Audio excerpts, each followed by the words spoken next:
से 1000 साल पुरानी मम्मी राजकुमारी या ड्रैकुला की बेटी यहाँ पढ़ती थी। पर किसी को अंदाजा भी नहीं था कि इस सख्त स्कूल में एक नकली राक्षस घुस चुका है। वो थी भेड़िया कान वाली लड़की। उसके पिता इंसान थे, इसलिए वो आधी इंसान आधी राक्षस थी, पर अपने भेड़िया जैसे रूप से उसने प्रिंसिपल तक को धोखा दे दिया। हॉस्टल में उसे 2 रूममेट्स मिली। पहली थी छोटी ली, एक वैज्ञानिक राक्षस जिसके शरीर के पुर्जे ठीक से जुड़े नहीं रहते थे, पर उसका दिमाग आइंस्टाइन जैसा तेज था।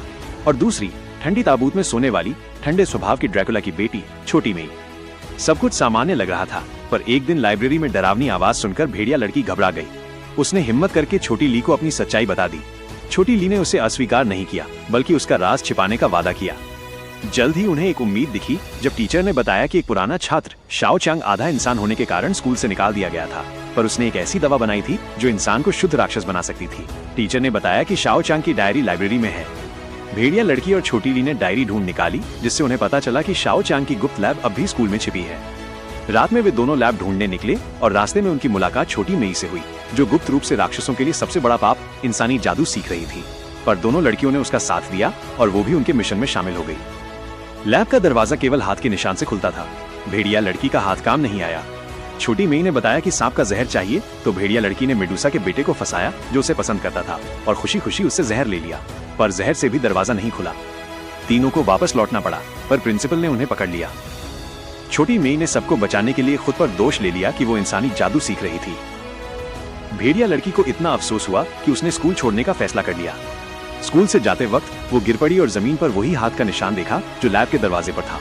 उन्हें अचानक एहसास हुआ, दरवाजा केवल इंसानी हाथ से खुल सकता है। वे तीनों वापस लौटे, इंसानी हाथ से दरवाजा खोला और गुप्त लैब में पहुंच गए।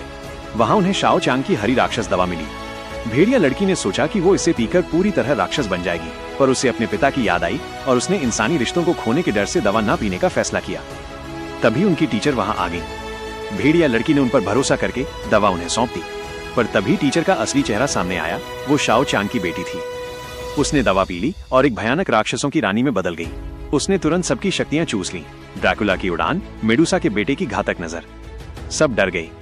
रानी हमला करने ही वाली थी कि मेडुसा के बेटे ने आगे बढ़कर अपनी बची खुची नजर से उसे रोकने की कोशिश की, पर रानी ने उसकी शक्ति भी सोख ली और वो पत्थर बन गया। ये देखकर भेड़िया लड़की बहुत दुखी हुई। उसकी राक्षसी शक्तियां खत्म हो गईं और वो पूरी तरह इंसान बन गई, जिससे सबका उसका राज पता चल गया। पर तभी मम्मी प्रिंसेस ने उसका साथ दिया। भेड़िया लड़की ने तुरंत अपना मोबाइल कैमरा चालू किया। जैसे ही रानी ने उस पर मौत की नजर डाली, भेड़िया लड़की ने कैमरे से उसका प्रतिबिंब रानी पर ही पलट दिया।